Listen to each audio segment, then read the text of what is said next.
Hello, hope you're doing good. In this video, I will be showing you how to add social media to Google Sites website. The first thing you want to do once on your Google site is locate where you would like to add your social media icons. So for example, let's say we would like to add it in the footer section. So we'll simply scroll down, then we're going to tap on add footer.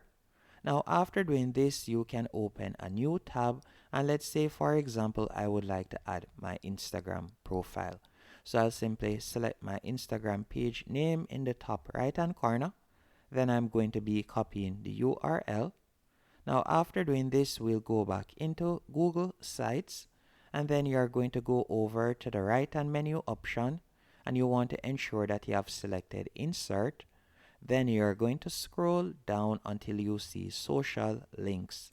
From here, you're going to tap there, and you're going to simply paste in the social media link, and you can also add an icon image if you want, or you could simply tap on insert. And you can see right there it had added my social media, or better my Instagram icon right there, the social media icon. You can change the size of it by tapping on small. So you could change it to medium if you want. You can also change the shape. So let's say you like it to be square. You can also change the color. So we could tap on gray. And then from there, if you like it to be colored, you could tap on colored, as you can see right here. You can also move it from left to right. So you can move it to whichever position you would want it on your Google site website. Once they are finished, you're going to tap on publish, and that's it.